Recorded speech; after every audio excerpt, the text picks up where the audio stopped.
What's up guys? It's Izzy coming at you with another video.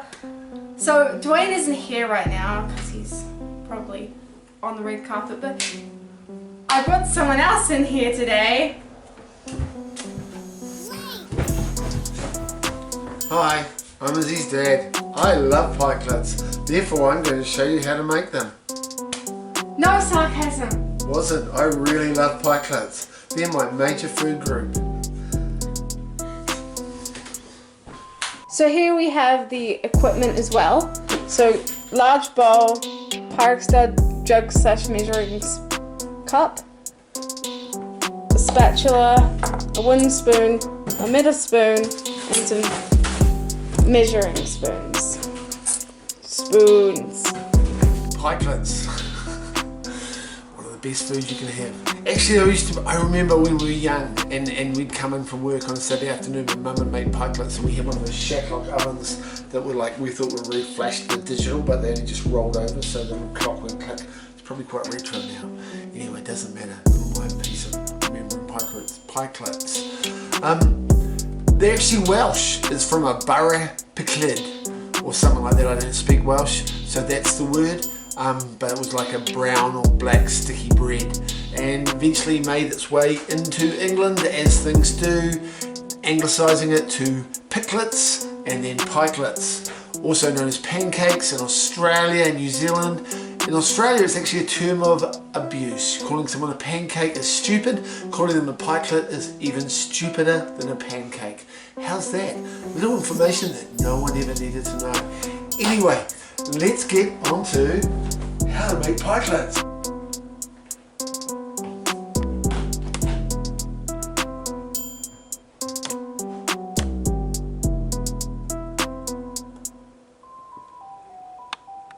So, Izzy, what do we need to make pikelets? You'll need flour. Flour, how much?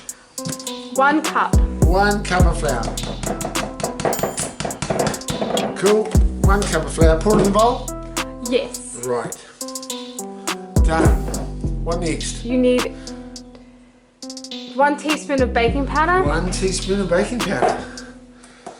And sift that and chuck that into the bowl. Put it in the bowl as well. Cool.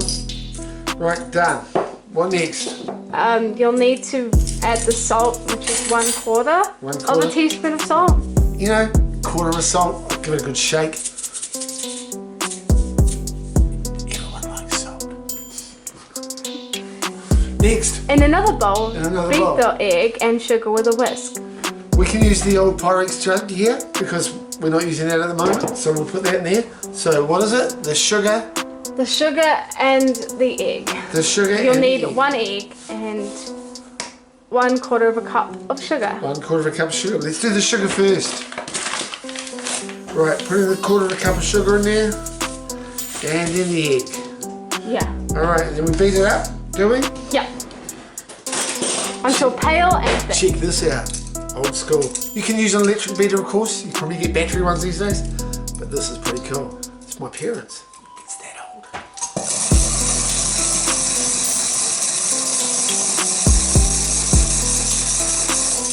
Cool. Good? Yeah. Okay, what now? Add the egg mixture and the milk to the dry ingredients. How much So milk? you'll need 3/4 of a cup of milk.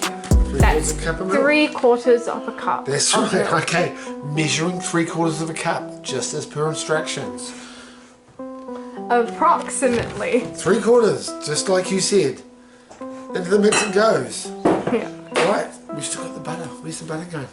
The butter, Yes, the butter. you don't need butter. We don't need butter. Extra ingredients, don't need it. Okay. What Gently heat on a non-stick frying. Wait, mix the ingredients now? We're mixing the ingredients. because Izzy got that wrong. Again. Unless you don't need it. A whisker, you need a wooden spoon. What was this for? Sift the flour. We didn't do that, did we? Oh well. So we just have to mix it well now, okay? Until just combined. Okay, cool. Right, one thing we haven't done is we haven't turned our heating element on. We got a little toasted sandwich maker, okay? You can use a fry pan as a kitten. You can use a kitten. You can't use a kitten to cook pancakes, pikelets. Right, you can use a fry pan if you've got one of those things that sits on the oven. You can put a low heat. But for intents purposes, what we're using, it's a toasted sandwich maker from Canberra. We're going to turn it on, close it up, wait for the button to burn, then we're going to be good. Okay, so, right, what do we need to get these pikelets made? So, you need a sift of flour that is 1 cup One of cup flour. of flour. We actually don't have a sieve, but I know most people will, but it's okay because we're going to mix it pretty well. So, you know, look, pikelets, they're not perfect. They can be big, they can be small, they can be fat, they can be thin. Thin, not thin, because otherwise there'd be a shark or something like that. Right, what's next? You'll need to add the baking powder, The baking powder. which is 1 teaspoon of baking powder. Baking powder's here, a teaspoon of baking powder. Alright, done. What next? You'll need salt, which is 1/4 of a teaspoon of salt. I can measure the salt, but you know, that's about a quarter. Quarter's good enough for me. What next? You'll, in another bowl, Yes. beat the egg and the sugar. Right, how much sugar do we need? We'll need 1/4 of a cup of sugar. 1/4 of a cup of sugar. And in the Pyrex jug. And the Pyrex jug, pour it into the other Pyrex jug to mix because it's going to be a bit smaller there. Right, and now the egg, right? Pyrex jug with sugar in. And we now need the egg. We'll need 1 beautiful egg. From our chicken with 1 wing. Doesn't go anywhere. Alright, egg going into the sugar. Alright, cool, done. And you'll need to add the milk, which is 3/4 of a cup of milk. So do we put the milk in there now? Or do we mix now? We'll need to add the milk after we add those ingredients to that. Right, but we need to mix that, right? Yes. Fancy. Whisker. We don't know how old it is. It's vintage. It is vintage, retro, vintage. So we're just going to mix this up. What colour should it be, Izzy? Pale and thick. Pale and thick. Right, sort of like me. Dad jokes.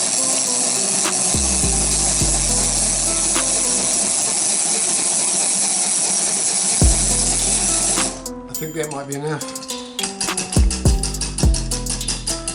Yeah, Pale and thick. but it looks yellow, so. Oh well, look, pouring it in. Oh, now it looks pale. Now it looks pale. Right, so how much milk do we need? We will Look at need, that. So there's still some stuff in there, but we're going to get rid of that because we're going to pour the milk in here. we will need 3/4 of a cup of milk, 3/4 of a cup. approximately. Look, all these ingredients are sort of relative. You know, it doesn't matter. It's not an exact science. It's going to pour it in here. I'm going to get my spatula. Duh, for the spatula. No, not really. Don't do that, Brett. Right, we're just going to get the rest of it out.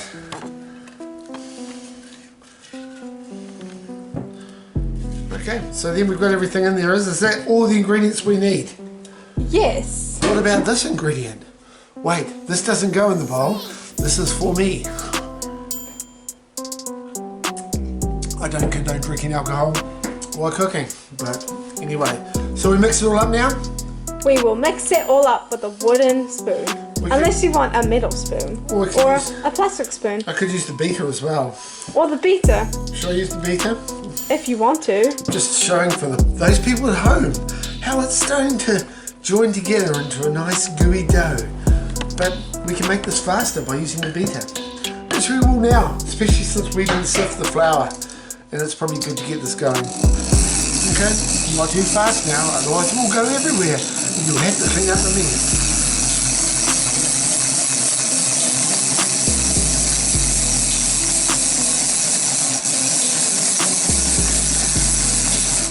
Look at that.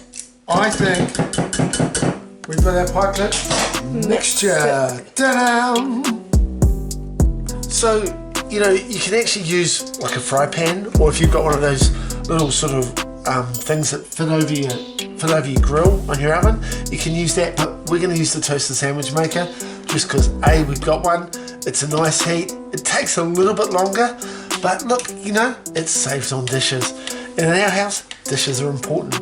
Okay, so let's get started. The lights are on, it's ready to go. Alright, so here we go.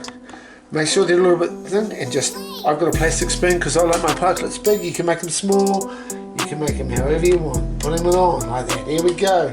Look, there's a kitten coming past. Oh my god. Alright, yeah.